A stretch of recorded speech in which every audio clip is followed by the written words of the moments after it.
આજે 20 તારીખ જૂન મહિનો 2025 અત્યારે હું આ ઈવીએમ જ્યાં મૂકવામાં આવ્યા છે એ સ્ટ્રોંગ રૂમ ઉપર હાજર છું. અમારા પ્રતિનિધિ માનની નરેશભાઈ સાવલિયા, માનની રાજુભાઈ બોરફકરિયા, માનની જીતુભાઈ ગોહિલ અને અમારા સૌ પ્રતિનિધિઓ હાજર છે. આજે અમે અહીંયા સૌ પ્રથમ ઈવીએમ જે સ્ટ્રોંગ રૂમમાં મૂકવામાં આવ્યા છે એ બાબતે અમે જાણકારી મેળવી, સીસીટીવી કેમેરા ચેક કરી, ચૂંટણી અધિકારી, ચૂંટણી ઓબ્ઝર્વર, પોલીસ અધિકારી બધા સાથે મળી વાતચીત કરી અને બધું ચેક કર્યું. આ સિવાય આજે ફોર્મ નંબર 17 ક, અંગ્રેજીમાં 17A, આ ફોર્મની આજે સ્ક્રુટિની હતી.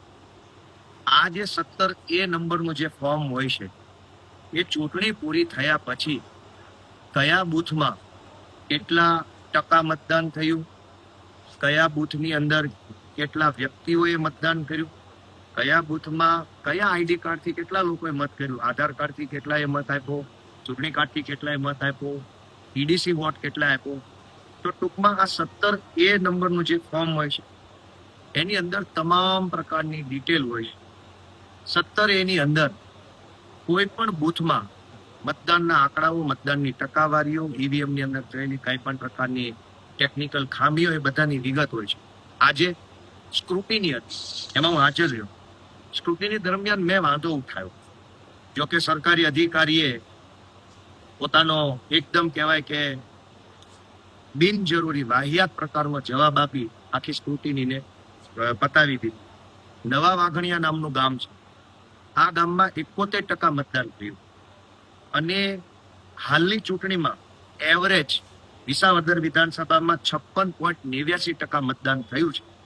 મોટું 57% એમ સમજીએ રાઉન્ડ ફિગરમાં. નવા વાઘણિયા ગામમાં 71% મતદાન થયું, એટલે કે એવરેજ મતદાન કરતા 14% મત વધુ પડ્યા. મેં એમાં વાંધો ઉઠાવ્યો. ચૂંટણી અધિકારીએ જાણે ભાજપની 4 આંખની શરમ આડી આવતી હોય એવો મને જવાબ આપ્યો. રૂપાવટી કરીને એક ગામ છે, આખા વિધાનસભાનું એવરેજ મતદાન 56.89, રાઉન્ડ ફિગરમાં 57, પણ રૂપાવટી ગામમાં 87% મતદાન થયું. એટલે મેં વાંધો ઉઠાવ્યો કે રૂપાવટી ગામમાં એવરેજ કરતા 30% મતદાન વધુ થયું છે. આ બોગસ મતદાન છે, આના સીસીટીવી કેમેરા ચેક કરવા જોઈએ. ચૂંટણી અધિકારીએ કિરીટ પટેલની 4 આંખની શરમ આડી આવતી હોય એવો જવાબ આપ્યો. નવી ચાવણ નામનું ગામ છે. આ ગામમાં 84% મતદાન થયું, એટલે કે 57% એવરેજ મતદાન કરતા 27% ઊંચું મતદાન થયું. મેં એમાંય વાંધો નોંધાયો કે આ મતદાન બોગસ છે, સીસીટીવી ચેક કરો ને આમાં ફરીથી મતદાન કરાવો. મવડી નામનું ગામ છે. મવડી ગામમાં કુલ 76% મતદાન થયું, એવરેજ કરતા 19% ઊંચું મતદાન. જાવલડી ગામ છે, જેમાં 70% મતદાન, એવરેજ કરતા 13% ઊંચું મતદાન થયું. આણંદપુર ગામ છે, એમાં 72% મતદાન થયું, એમાં એવરેજ કરતા 16% ઊંચું મતદાન. પસવાળા ગામ છે, પસવાળામાં 76% મતદાન થયું, એવરેજ કરતા 19% ઊંચું મતદાન. બામણગામ 71% મતદાન, એવરેજ કરતા 14% ઊંચું મતદાન. રાજપરામાં એવરેજ કરતા 10% ઊંચું મતદાન. માણંદિયામાં એવરેજ કરતા 11% ઊંચું મતદાન. સણાથામાં એવરેજ કરતા 14% ઊંચું મતદાન થયું. ભાટ ગામમાં એવરેજ કરતા 19% ઊંચું મતદાન. આવી રીતે અનેક ગામડાઓની અંદર સામતપરામાં એવરેજ કરતા 19% ઊંચું મતદાન થયું. બિલખામાં એવરેજ કરતા 17% ઊંચું મતદાન થયું. જે બૂથ ઉપર એવરેજ કરતા ઊંચું મતદાન બતાવે છે, જે ગામમાં 70-90% મતદાન થયું, એ ગામના સીસીટીવી રેકોર્ડિંગ મને બતાવવામાં આવે એવી મેં ચૂંટણી અધિકારી, ચૂંટણી ઓબ્ઝર્વર અને લગભગ 50 જેટલા મોટા અધિકારી બેઠા તેની હાજરી માંગણી કરી.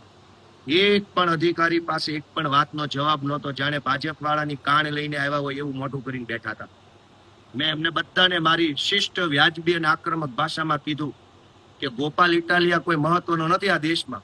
દેશની લોકશાહી, દેશનું સંવિધાન અને આ દેશ મહત્વનો છે.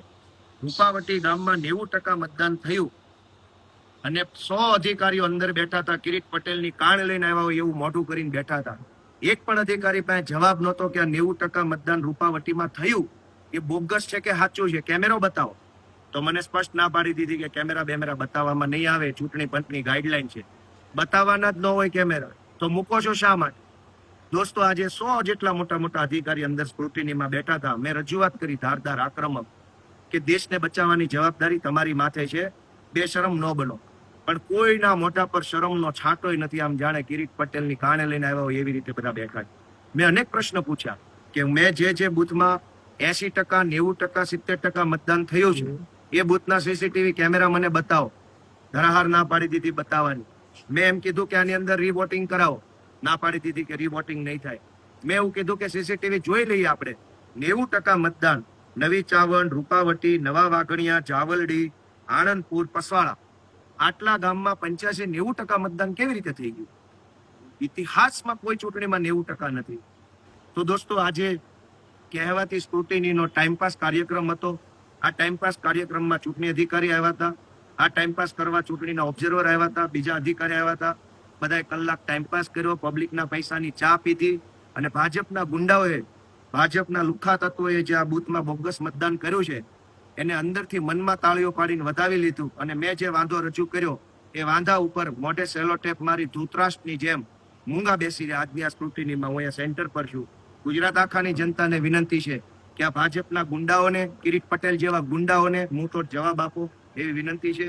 ઈવીએમ ઉપર અમારા માણસો સખત નજર રાખી રહ્યા છે. આપ સૌના આશીર્વાદથી, આપ સૌના પ્રેમથી અમે આગળ વધી રહ્યા છીએ. એ બદલ સૌનો ખૂબ ખૂબ આભાર. જય જય ગરવી ગુજરાત, જય કિસાન.